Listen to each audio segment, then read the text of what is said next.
Nos va a hablar el doctor Fabio Fernández, que es cardiólogo intervencionista del Hospital Militar Central. Doctor Fabio, muchísimas gracias y adelante. Conectar. Bueno, voy a hablar ahora del manejo intervencionista del tromboembolismo pulmonar. Inicialmente voy a hacer como una revisión un poco superficial de el tromboembolismo pulmonar, del diagnóstico, la estratificación del riesgo, del manejo y finalmente del manejo intervencionista de la patología. Bueno, el tromboembolismo venoso, o sea, se puede presentar como en dos formas, en forma de trombosis venosa profunda o tromboembolismo pulmonar. Este es el tercer síndrome cardiovascular agudo más frecuente después del infarto de miocardio y el accidente cerebrovascular. La incidencia anual del embolismo pulmonar es de 39 a 115 por 100.000 habitantes y de la trombosis venosa profunda de 53 a 162 por 100.000. Es mucho más frecuente en las personas de mayor edad, siendo hasta 8 veces más en los que tienen más de 80 años que comparados los que tienen 50 años. Es una patología que da un costo muy importante para los sistemas de salud. Se calcula que en la Unión Europea puede estar cercano a los 8.5 billones de euros.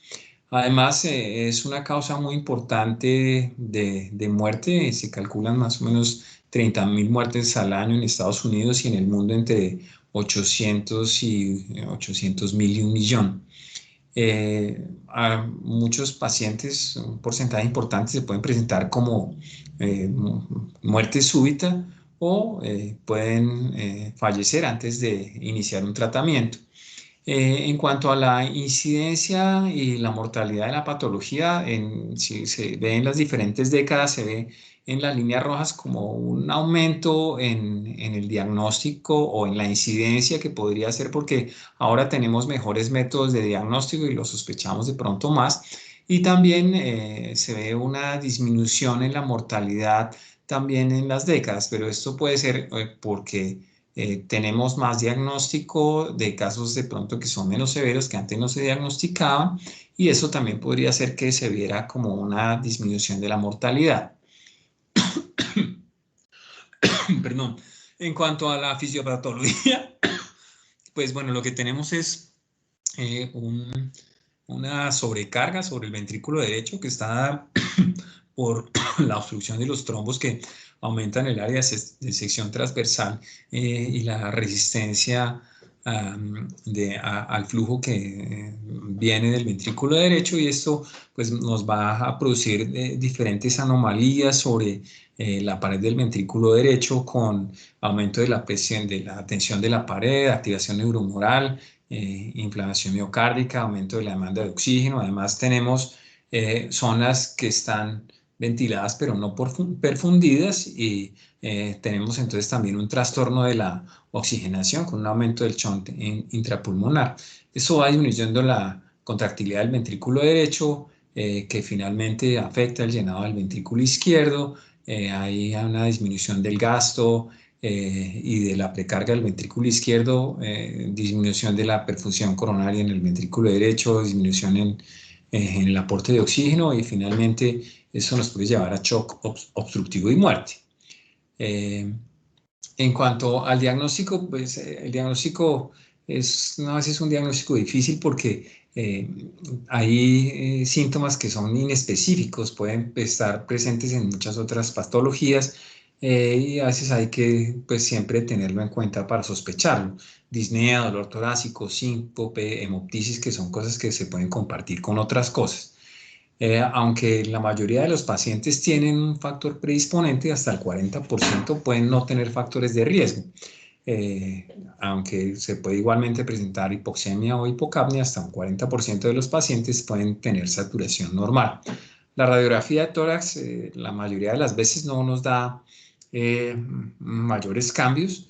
Igualmente el electrocardiograma, generalmente lo que tenemos más es taquicardia sinusal hasta en el 40%, pero puede haber otras cosas como T invertidas de 1 a 4, QRMB1, el patrón famoso de S1QT3, bloqueo incompleto de la rama derecha o bloqueo completo de la rama derecha, arritmias auriculares, incluso fibrilación auricular.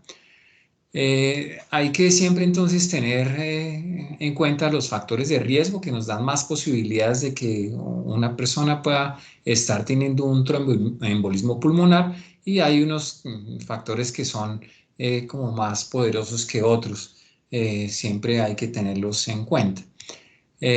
Cuando se considera que el paciente puede tener o se considera entre los diagnósticos que puede haber un tromboembolismo pulmonar, o sea, utilizamos una de las escalas para ver esta probabilidad pretest, que son los criterios de Wells y los criterios de predicción clínica de Ginebra, los cuales nos ayudan a saber de acuerdo al puntaje si los pacientes tienen una probabilidad baja, intermedia o alta de tener un embolismo pulmonar.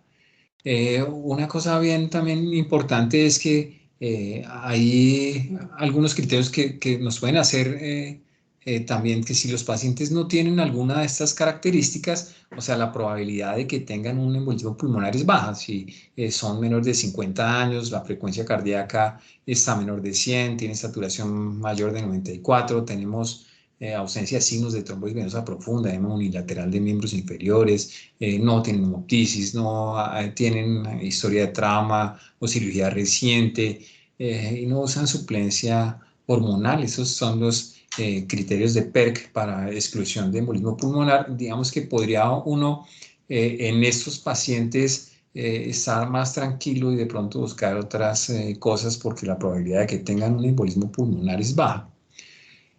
En cuanto a las imágenes, pues hay diferentes imágenes que ya tenemos para cuando tenemos una probabilidad alta o consideramos que es la patología del paciente, lo vamos a confirmar o a descartar con exámenes de imágenes, donde tenemos probablemente el más importante es la angiotomografía, que es un examen que está generalmente disponible en la mayoría de los hospitales pues, de mayor nivel. Es un examen relativamente rápido, ayuda también o sea, a descartar otros diagnósticos. Las dificultades que tiene, bueno, la exposición a la radiación, al medio de contraste, también puede a veces estar como sobreutilizado, pero digamos que es de lo que tenemos más disponible. En cuanto a la gamografía o a la gamografía de ventilación-perfusión, tal vez son exámenes un poco más difíciles de hacer, no hay en todas partes, tampoco están disponibles en general durante las 24 horas. En general sus resultados no son tan conclusivos, se dan generalmente en probabilidad alta o baja, pueden tener otros factores de confusión. El otro, o sea, que tenemos y que se consideraba históricamente como el patrón de oro, pues es la arteriografía pulmonar, que tiene, pues, que es un procedimiento invasivo que puede tener pues algunas complicaciones, aunque las complicaciones de la arteriografía pulmonar son bajas. Y también no, su disponibilidad no está en todas partes, sino solamente en centros donde tenemos la posibilidad de tener hemodinamia. El ecocardiograma es una herramienta muy importante, ya, o sea, no tanto para el diagnóstico del embolismo pulmonar, sino para saber o orientarnos a si hay disfunción ventricular derecha, que probablemente es una de las cosas más importantes en los pacientes, porque este nos va a clasificar los pacientes como de alto riesgo. Entonces, aquí tenemos como un resumen de las diferentes vistas, lo que podemos encontrar cuando tenemos un embolismo pulmonar con disfunción ventricular derecha. En el eje largo parasternal vemos un aumento en el diámetro del ventrículo derecho. En las 4 cámaras vemos un aumento del ventrículo derecho, y si hacemos la relación entre el diámetro basal del ventrículo derecho y el ventrículo izquierdo, el ventrículo derecho es mayor que el izquierdo y esta relación es mayor de 1. También el signo de McConnell, que no es tan específico, que es una alteración en la contractilidad de la pared libre del ventrículo derecho. En el eje corto, el aplanamiento del septum interventricular. En la vista subcostal, distensión de la cava inferior y disminución de su colapso inspiratorio. En el Doppler de la arteria pulmonar, en lo que se llama el signo de 60-60, que es la coexistencia de el tiempo de aceleración de eyección pulmonar menor de 60 milisegundos, y hay como una indentación, generalmente con una presión pulmonar pico menor de 60. Otras cosas que de pronto son menos frecuentes es como ver trombos en tránsito, trombos móviles a través de la tricúspide, ya con el TAPSE que sea menor de 16 milímetros y el Doppler tisular con una velocidad del anillo tricuspidio menor de 9,5. Cuando vemos alguno de estos criterios, debemos sospechar que hay disfunción ventricular derecha, y como decía, estos son los pacientes que consideramos de alto riesgo. Tenemos otras cosas como marcadores bioquímicos, y en estos pues la troponina y el ProBNP son ya marcadores que son predictores de complicaciones que están validados, y estos, o sea, también son predictores de recurrencia y mortalidad. Igual que en el ecocardiograma, en el angiotac, la relación de diámetros entre el ventrículo derecho y el ventrículo izquierdo, que sean mayor de 1, es un marcador de mal pronóstico ya validado para tromboembolismo pulmonar. Cuando alguno entonces de los parámetros, o sea, que hemos hablado, ya sea parámetros imagenológicos en el ecocardiograma, en el angiotac, o parámetros bioquímicos, o sea, la troponina y el péptido natriurético atrial, estos nos dan entonces la indicación de que hay disfunción del ventrículo derecho, y este paciente es el que se considera como un embolismo pulmonar submasivo. Esos pacientes deben hospitalizarse y monitorizarse estrictamente.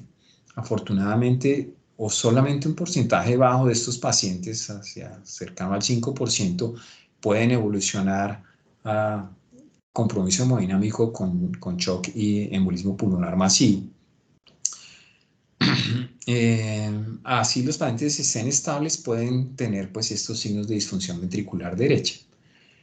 Una vez entonces que tenemos el diagnóstico y hemos hecho pues los exámenes adicionales, debemos clasificar precozmente el riesgo de mortalidad. Los pacientes entonces se clasifican en pacientes de bajo riesgo, en embolismo pulmonar submasivo o masivo.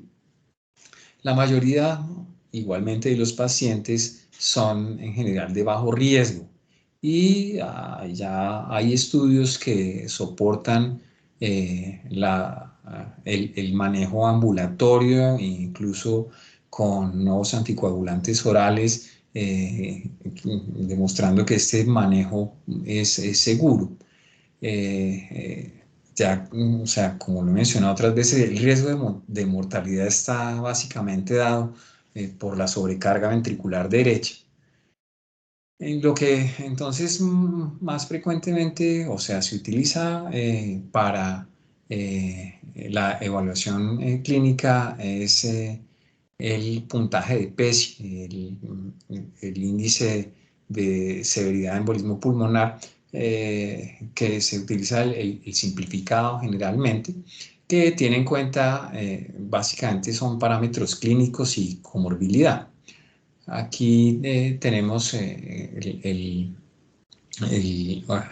original del índice de PESI y el simplificado. El simplificado pues es fácil, tiene básicamente, o sea, 6 puntos, que el paciente, un punto si es mayor de 80 años, si tiene historia de neoplasia, un punto, si tiene ya sea enfermedad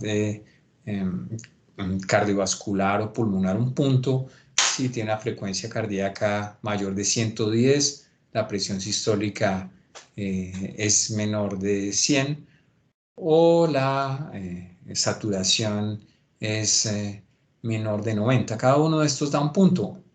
Tener un punto ya se considera alto riesgo, y la diferencia entre tener 0 puntos es un riesgo de mortalidad a 30 días, que es el 1%. Si es mayor de un punto, la mortalidad a 30 días es cercana al 11%. Los pacientes que entonces no tengan criterios de alto riesgo, o sea, que tengan un PESI de 0, que no tengan elevación de los biomarcadores y no haya en ninguno de los exámenes compromiso del ventrículo derecho, eh, se clasifiquen como submasivos, pueden continuar en manejo con anticoagulación y son de bajo riesgo. En estos pacientes, o sea, que se consideran como submasivos de bajo riesgo porque no tienen disfunción ventricular derecha o elevación de los biomarcadores, no hay, digamos que, beneficio en utilizar otras terapias como sería la fibrinolisis, y esa sí puede aumentar el riesgo de sangrado. Cuando los pacientes, o sea, progresan a hipotensión y shock, sí se consideran como embolismo masivo y tienen alta mortalidad. Que entonces se considera como el embolismo de alto riesgo y que tiene alto riesgo de mortalidad. Bueno, los pacientes que se presentan con arresto cardíaco, los pacientes que tienen shock obstructivo, o sea, que tienen una presión sistólica menor de 90 o que necesitan vasopresores para mantener la presión a pesar de tener una precarga adecuada, y que tienen alguna cosa adicional de hipoperfusión, o pacientes que tengan hipotensión persistente, o sea, que tengan presiones menores de 90 milímetros de mercurio, o que hayan tenido una caída en la presión sistólica mayor de 40 milímetros de mercurio durante más de 15 minutos, que no esté causada por otra condición como arritmia, hipovolemia o sepsis. Aquí en esta tabla, o sea, tenemos los pacientes como se podrían clasificar en riesgo bajo, o sea, que no tienen ninguna de esas condiciones, no tienen inestabilidad hemodinámica, el PESI es 0, no tienen disfunción ventricular derecha o en el ecocardiograma ni en el angiotac. Para el bajo riesgo. Para el riesgo intermedio, que tengan el PESI mayor a 1 y que tengan alguno de los dos criterios, o disfunción ventricular derecha en la tomografía o en el angiotac, o que tengan elevación de la troponina. Si no tienen, si están, digamos, que estables hemodinámicamente y tienen las 3 condiciones, o sea, parámetros de severidad, disfunción ventricular derecha y elevación de alguno de los biomarcadores, se consideran de riesgo intermedio y alto, y estos son los pacientes que debemos tener presentes para un tratamiento adicional, ya sea fibrinolisis o, como vamos a mencionar más adelante, considerar el beneficio de una intervención percutánea. En cuanto al tratamiento, pues en general los pacientes se les debe dar soporte pues hemodinámico y respiratorio, oxigenación y ventilación, de acuerdo a su compromiso pues respiratorio. Se necesitan cánulas de alto flujo, ventilación mecánica, sea invasiva o no invasiva, y bueno, y terapias de reperfusión que ya vamos a hablar.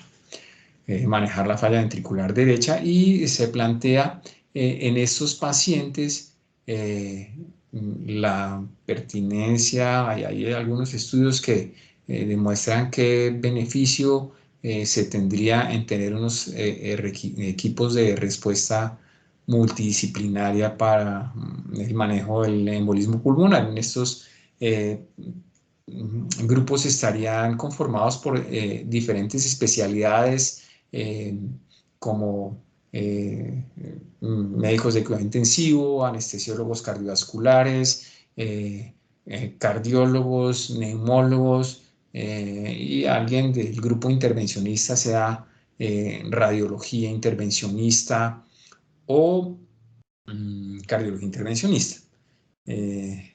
Eso, pues, lo que trata es de dar una respuesta rápida a estos pacientes de alto riesgo para elegir cuál puede ser el mejor manejo en estos pacientes. Bueno, aquí tenemos un poco, pues, como los pacientes todos deben ir con anticoagulación. Los pacientes de riesgo bajo pueden manejarse ambulatoriamente, los de riesgo intermedio hospitalizados con anticoagulación y de acuerdo a algunos parámetros definir manejos adicionales. Los pacientes de alto riesgo, fibrinolisis y de acuerdo también a otras cosas, manejos adicionales. Bueno, aquí cómo sería el manejo de la falla ventricular derecha. Entonces, todos los pacientes deben pues anticoagularse aun si no está hecho el diagnóstico, si su probabilidad es intermedia o alta. Se puede utilizar heparinas de bajo peso molecular ajustadas al peso, fundaparinox o heparina no fraccionada. Los anticoagulantes nuevos pueden utilizarse en esos pacientes de bajo riesgo que pueden ser manejados ambulatoriamente. La heparina no fraccionada se recomienda más en pacientes con inestabilidad hemodinámica, en los cuales se realizará tratamiento de reperfusión temprana, o cuando hay insuficiencia renal con depuraciones de creatina menores de 30 mililitros por minuto o obesidad severa. En el TEP masivo, o sea, aquellos que tienen ya compromiso hemodinámico, lo que se recomienda es fibrinolisis sistémica, que puede ser con activador tisular del plasminógeno, 100 miligramos en 2 horas o 50 miligramos en 15 minutos. También puede hacerse fibrinolisis intrapulmonar, o sea, ya entonces por catéter puede ser con un solo catéter o con 2 catéteres, cada uno dirigido a una de las pulmonares, y allí hay pues diferentes infusiones que pueden ser hasta de 1 miligramo por hora. Terapias dirigidas por catéter que vamos a mencionar ahora, o embolectomía quirúrgica.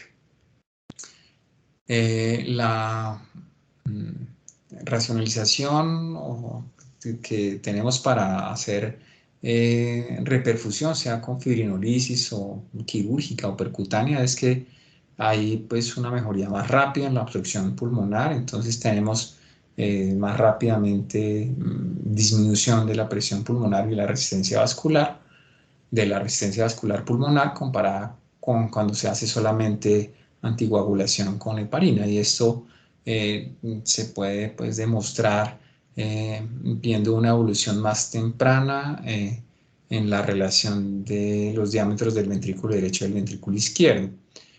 También esa terapia de reperfusión es mejor o tiene más beneficios si se hace en las primeras 48 horas del inicio de los síntomas, pero igual puede ser útil hasta de 6 a 14 días. Los pacientes, o sea, que reciben esta terapia, algunos pueden ser no exitosa o fallida hasta en el 8% de los pacientes, y estos pacientes pues siguen inestables clínicamente.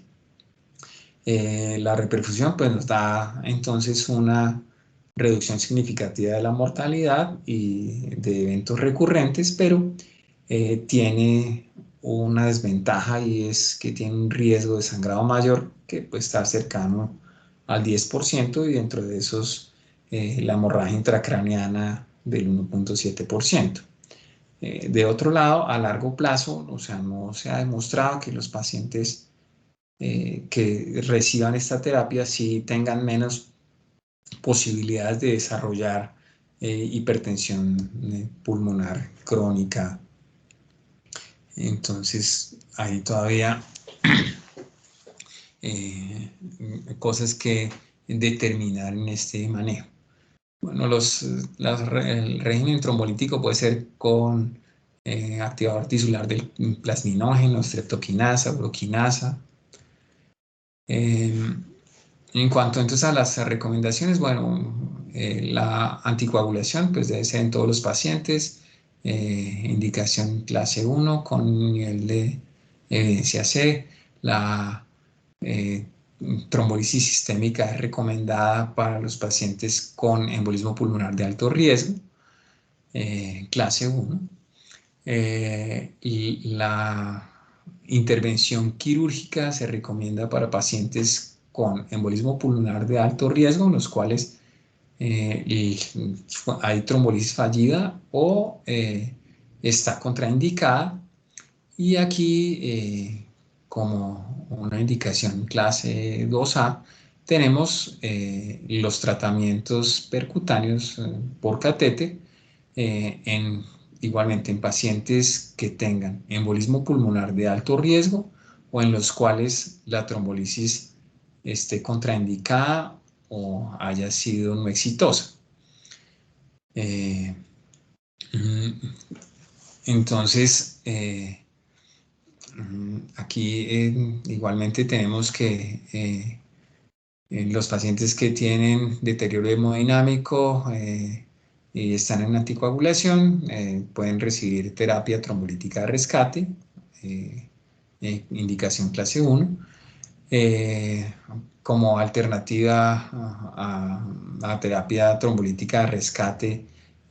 Puede utilizarse las terapias percutáneas, pero el uso de rutina de trombolisis no se recomienda en pacientes de riesgo bajo o intermedio.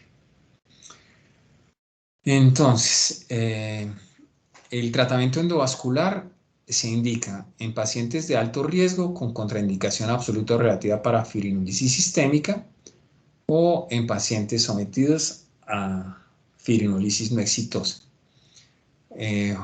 Algunos pacientes podrían ser entonces pacientes de alto riesgo que se presenten con choco y hipotensión, que hayan tenido paro cardiorrespiratorio, falla ventricular derecha aguda o que tengan trombos en la arteria pulmonar principal, en vez de hacerles fibrinolisis directamente tratamiento endovascular. El objetivo entonces de la intervención percutánea es remover el trombo o fragmentarlo, o sea, que no esté en la arteria pulmonar principal, aunque esto pues va a ayudar, pero algunas veces los trombos van a territorios más distales, pero igual hay mejoría. Eso disminuye la resistencia vascular pulmonar. Eso puede ayudar a recuperar la función ventilatoria del gasto cardíaco. Lo que se requiere para hacer el tratamiento es que cuando uno hace la arteriografía pulmonar, se vea un defecto de llenamiento o amputación de una o más ramas pulmonares en al menos 2 proyecciones. Antes de hacer la intervención se debe medir la presión pulmonar para estimar la severidad que en ese momento tiene la obstrucción, y igualmente al terminar la intervención nuevamente medir las presiones para ver el efecto que ésta ha tenido. Entonces, ¿qué técnicas tenemos? Entonces, bueno, la fragmentación del trombo, desorganización y división manual. En esta, digamos que nada de cosas sofisticadas, solamente utilizar un catéter Pictel con los que hacemos usualmente el ventriculograma. El catéter se lleva hasta la arteria pulmonar, se miran dónde está el trombo y simplemente uno allí gira el catéter, inyecta medio con fuerza y hace o puede hacer aspiración, pero esos catéteres, como los orificios son muy pequeños, la posibilidad de obtener o de aspirar trombos es muy pequeña. La otra es utilizar balones de angioplastia periférica que se llevan igualmente hasta la circulación pulmonar, se inflan en el sitio en donde está el trombo y lo que uno intentaría es que el trombo se fragmente y se embolice más distalmente. La trombectomía reolítica, pues es el angiojet, que lo que hace es inyectar solución salina a presión a nivel del trombo y al tiempo, o sea, hace aspiración y, o sea, fragmenta el trombo y de otro lado aspira. Este procedimiento tiene con un warning de la FDA y es que produce una liberación muy importante, parece que de bradykininas, de adenosina, y puede producir hipotensión severa, shock y hemoglobinuria. Por eso ahí es un procedimiento de precaución. La embolectomía por succión, que es pues como la aspiración de trombos que se puede hacer de forma manual, ya con catéteres, o sea, de mayor calibre, de 8 a 9 French, y hacer presión negativa con una jeringa Gandhi, con una jeringa de 60. Lo que pasa es que inicialmente uno obtiene una presión negativa importante, pero se pierde rápidamente. Entonces, generalmente se alcanza a encontrar una, una aspiración adecuada. Y ahora tenemos unas bombas mecánicas que hacen una succión permanente y mantienen la presión, que es el sistema penumbra. Este sistema inicialmente se empezó a utilizar en la circulación cerebral para el manejo del SB trombótico. La otra opción es una trombectomía rotacional, que son los catéteres que tienen una espiral central y tienen múltiples orificios, gira a alta velocidad, genera presión negativa, aspira el material y macera el trombo. Lo que habíamos mencionado antes, la trombolisis directa por catéter, es poner los catéteres en las arterias pulmonares y infundir directamente el trombolítico. Se utilizan entonces menores dosis y hay pues menores riesgos de sangrado. Algunas veces se utilizan como diferentes técnicas para tratar de obtener pues mejores resultados.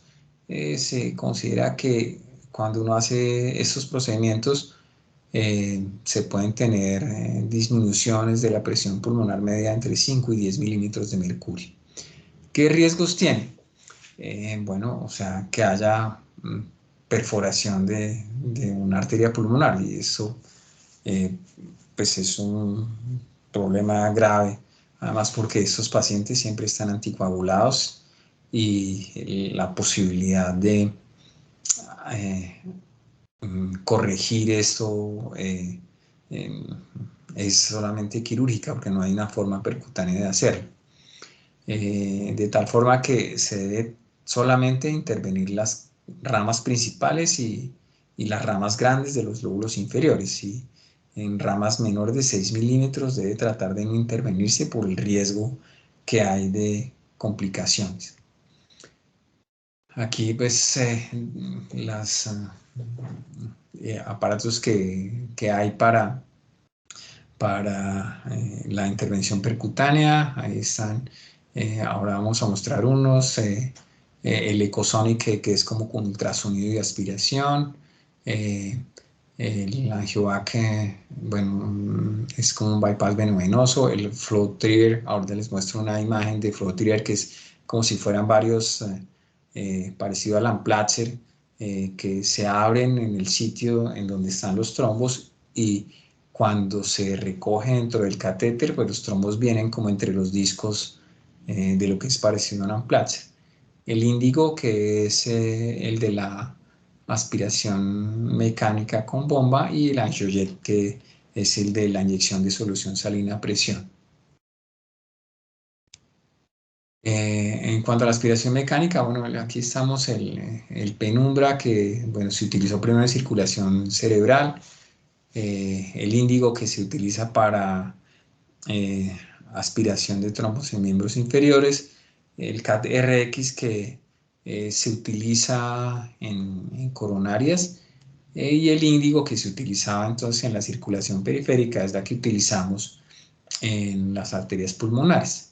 Esta es como la bomba. El catéter tiene ahí en eso negrito que ven en la punta, esto es como una oliva, esto es lo que se llama el separador. Se lleva el catéter hasta la arteria pulmonar y esto se avanza dentro del trombo con la idea de fragmentar el trombo y que acá haya la aspiración. También cuando el trombo se fragmenta y entra a esos trombos que son grandes, tienden como a obstruir el catéter.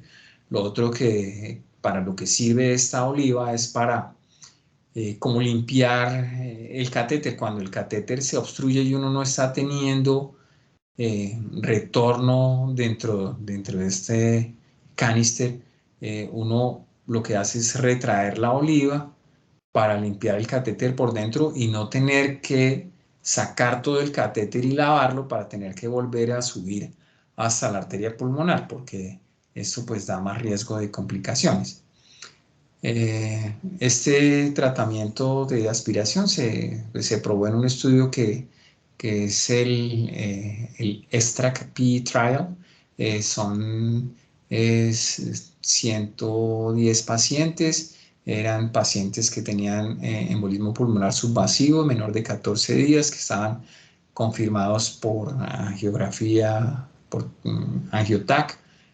Los pacientes no tenían compromiso hemodinámico, tenían presión mayor de 90 milímetros de mercurio, tenían un aumento de la dilatación del ventrículo derecho con relación mayor a 0.9, o sea, mayor de 1, y debían ser mayores de 18 años. Se excluían los que han tenido trombolisis, que tenían hipertensión pulmonar previa con presiones pulmonares mayores de 70, que estuvieran con soportes de oxígeno mayores de 40%, o 6 mililitros o 6 litros por minuto para saturaciones mayores de 90, que hubieran tenido cirugía cardiovascular o pulmonar en los 7 días previos, o que tuvieran quimioterapia activa o trauma mayor en menos de 14 días. La eficacia se midió midiendo la diferencia de la relación entre el diámetro del ventrículo derecho e izquierdo al inicio y después de 48 horas, y la seguridad, pues eventos adversos mayores, muerte relacionada con el dispositivo, sangrado mayor o eventos serios relacionados con el dispositivo. Las características de los pacientes pues son similares hasta, digamos que el acceso femoral en el 85%, trombos bilaterales en el 93% de los pacientes. Solamente se utilizó trombolisis durante el procedimiento en un 1.7% de los pacientes. Y tenemos acá la relación que tenían entre el diámetro del ventrículo derecho e izquierdo al inicio, 1.47, con un cambio a las 48 horas de 1.04, o sea, un cambio de relación de 0.43, o sea, una disminución del 27%. Aquí está entonces, preprocedimiento, esta era la relación 1.47, después a las 48 horas 1.04, eventos adversos mayores solamente 1.7, no tuvieron entonces que recibir trombolisis el 98%, tiempo del procedimiento de 37 minutos y una evolución en general satisfactoria con solamente un día en cuidado intensivo. De los eventos adversos, taquicardia ventricular, un paciente con embolismo cerebral, un paciente con hemoptisis. Ese era el otro dispositivo que les decía, el FlowTrigger, que es, si ven acá, se ven como si fuera 3 discos de Amplatzer. Van entonces dentro del catéter, se abren dentro del trombo y cuando se retraen quedan dentro del catéter y dentro de los discos. Y aquí pues hay unas fotos de cómo lo que extraen de trombos. Igualmente lo que se mide es la diferencia entre la relación de el diámetro de los ventrículos antes y después del procedimiento y la disminución de la presión de la arteria pulmonar antes y después. Los estudios son igualmente similares en el número de pacientes y el resultado también similar.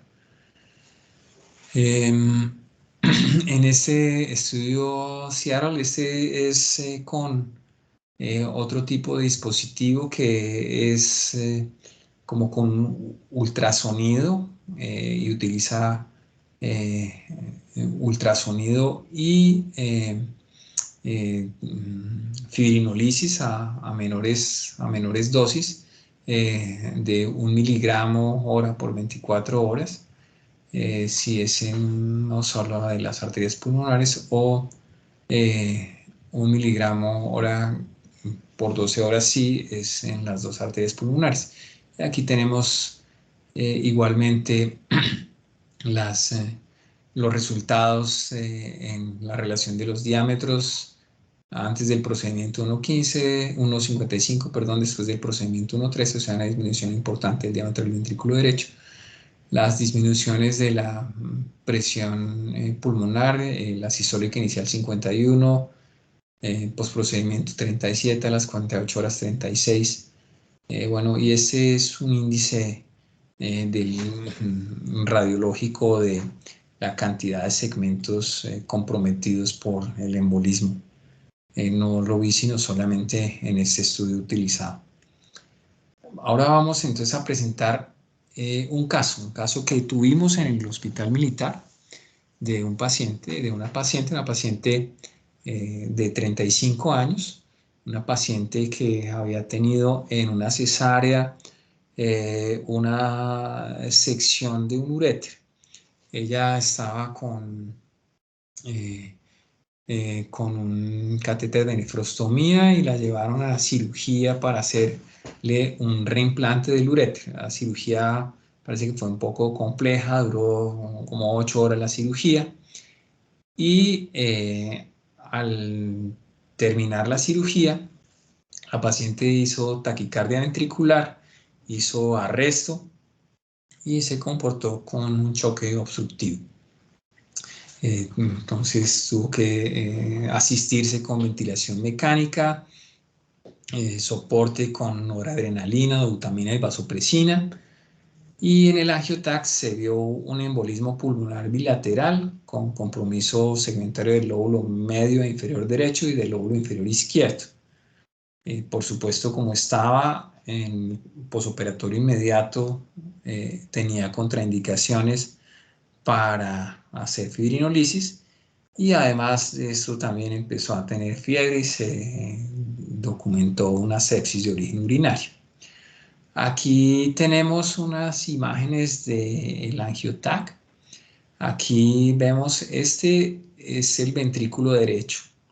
Digamos que el diámetro del ventrículo derecho es pues, claramente mayor que el diámetro del ventrículo izquierdo. Y aquí vemos, aquí está el tronco pulmonar, la arteria pulmonar izquierda, la arteria pulmonar derecha, y aquí se ven trombos en la arteria pulmonar izquierda y también en la arteria pulmonar derecha. Aquí se ven, o sea, más trombos de efectos de llenamiento en varios segmentos, igualmente más adelante. Aquí se ven en el lado derecho múltiples defectos de llenamiento. Bueno, aquí está la tráquea esteral tubo y estos son defectos de llenamiento también en el lado izquierdo que se ven más aquí en el lóbulo inferior. La llevamos entonces a una arteriografía pulmonar y aquí se ven pues múltiples defectos de llenamiento del lóbulo inferior. Aquí se ve que eso no ha llenado acá se ve como un coágulo importante. En el lado derecho vean también defectos de llenamiento de todo este lóbulo inferior. Aquí hay un segmento completamente ocluido, múltiples trombos. Aquí entonces en este utilizamos ese sistema índigo que les mostré, el de la bomba de aspiración. Este es el catéter, es un catéter 8 French. Esta rama estaba completamente obstruida. Aquí ya esta rama la estamos destapando. Aquí ven que aquí está el catéter. Este es la olivita esa que les mostré, el separador, que lo que hace es se avanza y se retrae dentro del trombo para fragmentarlo, mientras que aquí se va obteniendo la aspiración y aquí se va viendo cómo va viendo, o sea, una mejoría en las ramas del pulmón derecho. Aquí, bueno, aquí ya se ve, bueno, aquí la geografía no es tan buena, aquí ya no utilizamos tanto medio, pero ya se veía no se veían zonas, o sea, que no tuvieran perfusión, ya había perfusión en todo el pulmón. En el lado derecho, en el pulmón izquierdo, que había pues un gran trombo, ya empieza también aquí a haber perfusión. Y aquí se ve la gran cantidad de trombos que obtuvimos en esta paciente. La paciente entonces evolucionó satisfactoriamente con una mejoría inmediata de los parámetros hemodinámicos y ventilatorios, y ahí se pueden empezar allí mismo dentro de la sala a disminuir el soporte, vasopresor, la fracción de inspirada de oxígeno. La paciente empezó bueno, a modular su respuesta inflamatoria, nada más ya estaba pues con antibióticos, pero a las 48 horas había el ecocardiograma de control mostró disminución de los signos de sobrecarga ventricular derecha. Este es otro paciente, este es un poquito diferente, este es un paciente de 59 años. Él se presentó con un cuadro de dolor en el miembro inferior derecho, una semana de evolución y disnea progresiva hasta clase funcional 3. Hizo como un episodio presincopal con hipotensión y taquicardia, antecedentes de hipertensión, había tenido una trombosis venosa profunda en el 2015, venía en tratamiento con losartán, amlodipino, bisoprolol y aspirina. Y en el angiotac se demostraron extensos defectos de llenamiento desde la bifurcación de la arteria pulmonar principal, los lóbulos inferiores bilaterales, la língula y el lóbulo medio. En el ecocardiograma se vio pues, una fracción del ventrículo izquierdo del 50%, una dilatación severa del ventrículo derecho, un TAPS de 1.9, un CAP de 35, tenía signo de McConnell. Entonces teníamos signos de sobrecarga de presión y de volumen. La vena cava estaba normal y la presión pulmonar sistólica en el eco era 50 milímetros de mercurio. Aquí entonces estas imágenes no son tan buenas, pero aquí vemos igualmente el ventrículo derecho y el ventrículo izquierdo. También se ve pues, que el ventrículo derecho está más grande que el ventrículo izquierdo. Aquí estamos como en el tronco pulmonar, se ven defectos de llenamiento, aquí para los lóbulos inferiores, un poco para el lóbulo superior. Aquí también se ven defectos de llenamiento. Aquí teníamos como una disminución muy importante de toda la perfusión del lóbulo medio y el lóbulo inferior. Aquí vemos igualmente el catéter 8 French, el separador.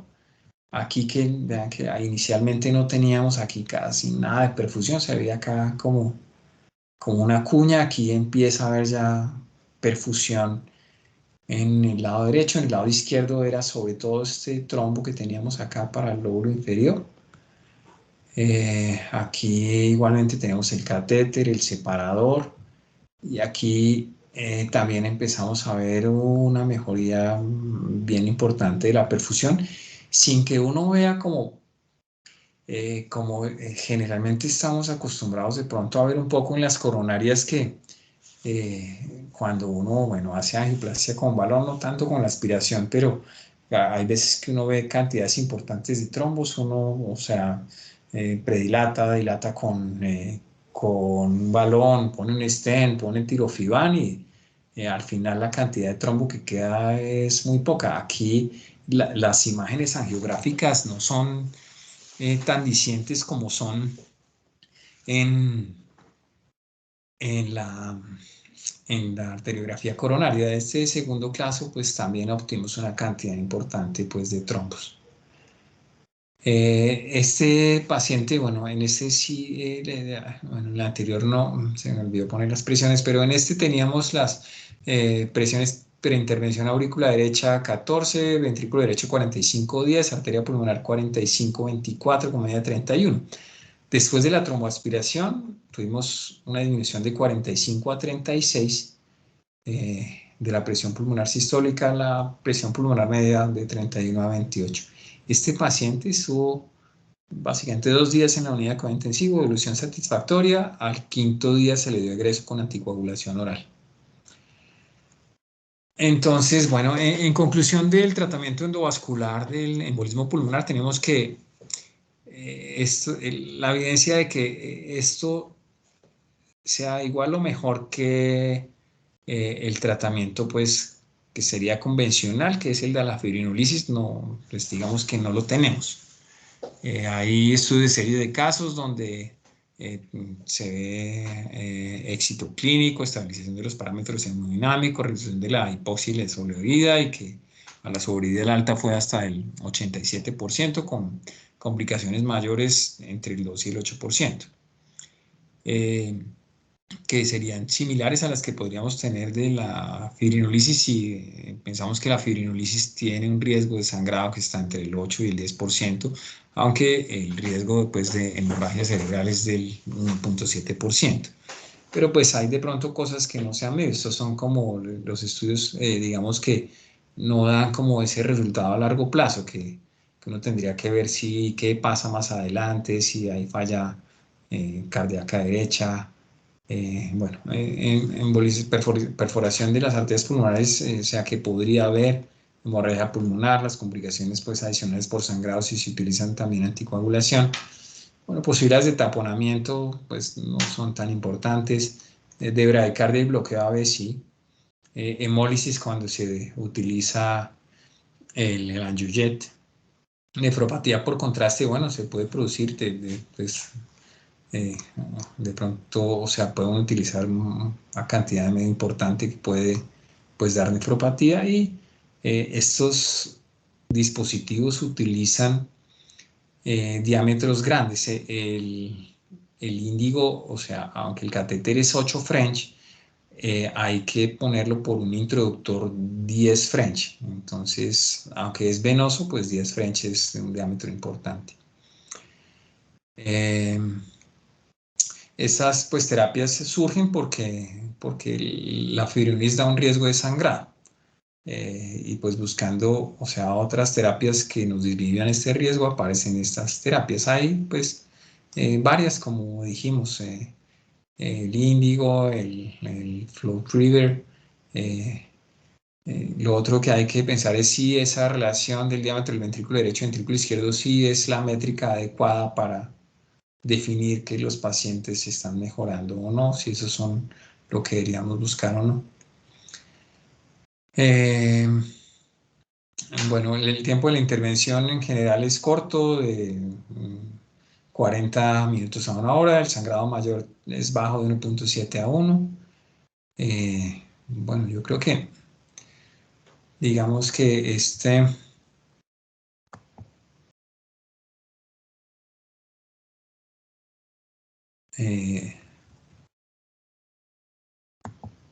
sería...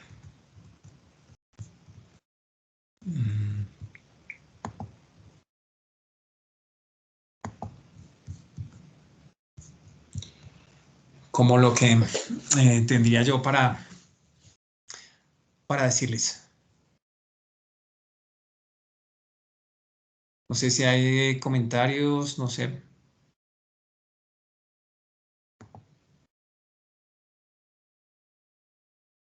¿Alguna pregunta de alguien del Fabio? Muchísimas gracias por la conferencia muy completa y pues como tratando de volcar o de hacer de la embolía pulmonar casi que parecido al STEMI, pues tratando de activar el equipo, que no en todos los hospitales es factible, pero bueno, no sé si hay preguntas, comentarios, no veo manos levantadas. Perdón, un momentico, reviso el chat.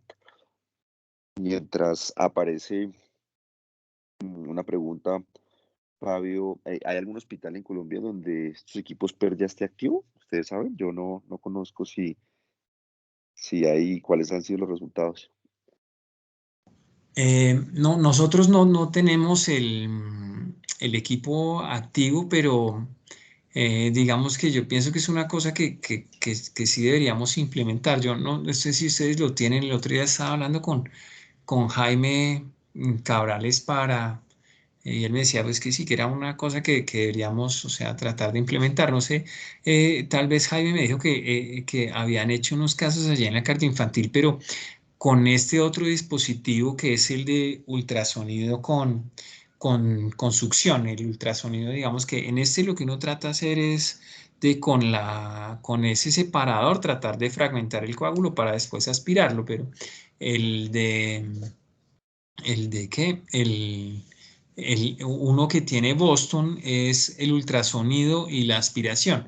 Este catéter a mí me pareció un poco rígido, o sea, no es tan fácil, o sea, después de que uno atraviesa el trombo, o sea, en esas arterias que son grandes, no hay como mucha posibilidad eh, como de dirigir el catéter mejor para hacer como una mayor, eh, como más limpieza del trombo, digamos.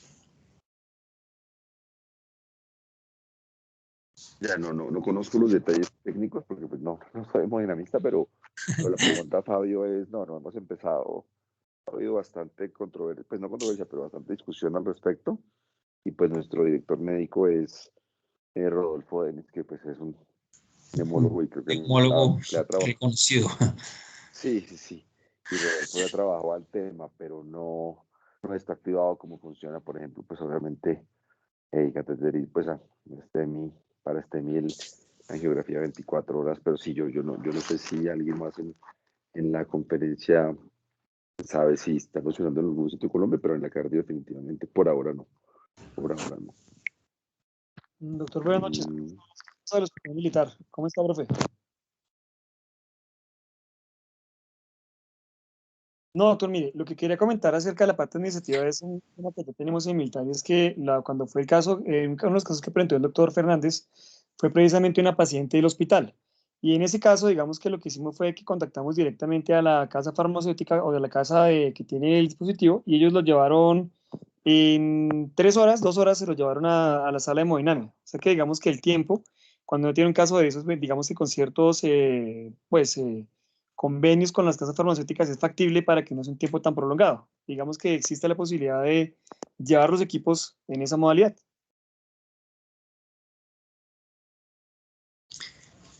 Sí, Oscar, pero digamos que un poco lo que, o sea, se plantea es como ese equipo de atención inmediata o atención temprana multidisciplinario, eh, que lo que busca es como como definir tempranamente, o sea, qué pacientes de pronto se pueden beneficiar de un tratamiento adicional, o sea, ya sea este o sea, yo no sé, la verdad yo no tengo pues como, pues digamos que, bueno, yo he hecho ya unos pacientes de estos de embolismo pulmonar, pero no sé cómo es el manejo usual, por ejemplo, en el hospital militar de quién maneja los pacientes con embolismo pulmonar, o sea, de esos pacientes, no, digamos que no los de bajo riesgo, sino estos de riesgo intermedio, de riesgo alto, son los intensivistas o si hay una participación importante de neumología,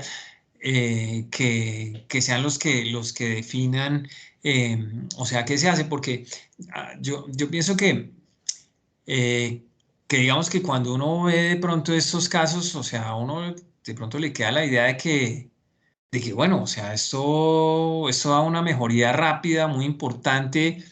Entonces, de pronto uno piensa, venga, cualquier paciente que yo vea eh, de pronto con compromiso hemodinámico es para llevar o no a hacerle una intervención percutánea. Entonces, digamos que estos grupos lo que tienden es para hacer una intervención pues como rápida y en grupo como el HER Team, pero en embolismo pulmonar.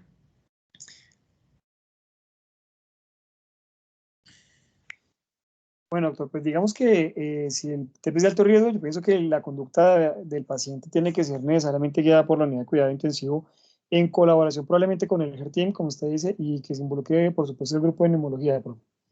No sé si eso es como lo que más o menos es como el deber apropiado. En muchos lugares lo que hacen es que realmente lo maneja ese intensivista.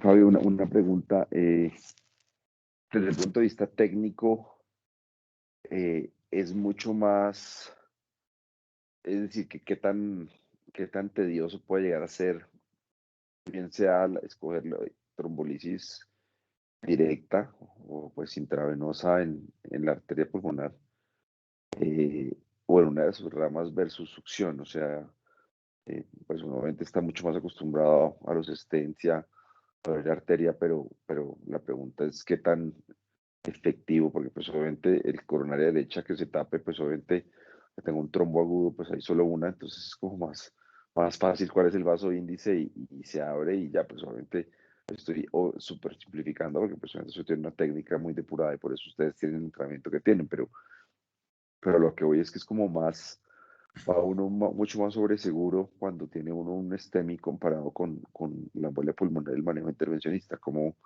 poner eso en contexto y tratar de decidir pues cuál es el vaso índice o cuáles son los vasos índices y decidir cuál revascularizar o hacerle aspiración con hidrombectomía. Eh, yo pienso que, eh, digamos que con la angiotomografía uno ya pues más o menos tiene una idea clara o sea, de generalmente dónde va a intervenir. Pero yo pienso que los pacientes que más se benefician son los que tienen una oclusión completa, ya sea de una rama pulmonar principal, o sea, yo pienso que en esos pacientes es que uno ve, o sea, bueno, es que digamos que si yo tengo tapada toda, no sé, la pulmonar izquierda con un trombo gigante, yo cualquier cosa que pueda pasar por ahí y abra y aspire y ya que ya tenga como un camino de flujo donde después pues los pacientes deben seguir anticoagulados, o sea, eso me va a ayudar de forma importante. Lo que pasa es que como decía antes, o sea, ese catéter es muy rígido y las arterias pulmonares son muy grandes, de tal forma que aunque uno, o sea, piensa como está acostumbrado a las coronarias que uno, o sea, ocupa completamente el vaso con un stent o con un balón en esas arterias de 3, 5, bueno, digamos que no, de 3, 5 pueden ser dilatadas. En una arteria de 15, 18, 20 milímetros, el catéter no alcanza como a darle una vuelta completa y a que uno pueda limpiar todo. O sea, finalmente es como el camino que uno abre, que puede ser, no sé, de 6, 7 milímetros máximo, y que eso, en la medida en que hay flujo y que la anticoagulación funciona y eso, o sea, sirve. ¿Cuál es el vaso índice? Pues deben ser sobre todo, o sea, las arterias más grandes y las que dan como mayor compromiso, que son las de los segmentos basales de cualquiera de los pulmones que sea. Pero digamos que esa es una de las cosas que se plantea. Eh, hasta dónde uno dice cuánto tiempo estoy acá, cuánto tiempo aspiro, porque igualmente, o sea, cuando uno está aspirando, o sea, está sacando coágulos, pero también está sacando sangre. Y uno ve que ese canister se llena completamente, y pues eso tiene, pues bueno, tiene un límite, porque si no también pues está haciendo que el paciente sangre, no sé, 500, 800 centímetros. Sí, entonces hay que tener también un poco de mesura con eso, porque si yo tengo una oclusión completa en la medida que yo paso a través del trombo, ¿sí? Y abro camino, o sea, cuando yo tengo el aspirador dentro del trombo, aspiro algo, pero si yo ya no puedo darle mayor dirección o no estoy cogiendo trombo, o sea, lo que estoy es trayéndome sangre sin mayor cantidad de trombos. Entonces, digamos que poner un catéter para hacer como fibrinolisis directa es sencillo, porque es como hacer un cateterismo derecho. Lo que pasa es que para poner dos hay que pues hacer dos punciones. Bueno, los electrofisiólogos hacen dos punciones en la misma vena, en una vena del mismo lado, y no hay problema. Nosotros generalmente sí hacemos pues punciones como bilaterales, pero pues el paciente queda con un introductor en cada femoral y con dos catéteres que va a tener ahí 12 o 24 horas. Pero eso técnicamente es relativamente sencillo. Lo otro es que pues un paciente que tiene los catéteres femorales, que los tiene que tener ahí 24 horas, pues toca fijárselos y que no se muevan, y además que están pasando por el ventrículo derecho, y eso pues da un riesgo de, pues bueno, con los catéteres que le quedan a uno en el ventrículo derecho, de dar arritmias ventriculares, mucha extrasistolia, eh, que, que pues puede ser una complicación adicional secundaria cuando los catéteres están allí. Eso para la fibromialgia directa, que como localizar los catéteres allá, pues en general no es pues como de mayor dificultad. ¿Mm? Bueno, Fabio, pues muchísimas gracias. Muy interesante la conferencia y bueno, un tema en evolución. Ya estamos pasaditos de las 7, así que a todos muchísimas gracias a Fabio y a Rubén por la coordinación y nos veremos en una semanita. Muchísimas gracias nuevamente y que tengan una feliz noche. Bueno, muchísimas gracias por la invitación, y aquí quedamos pendientes. Buenas noches. Bueno, hasta luego, gracias.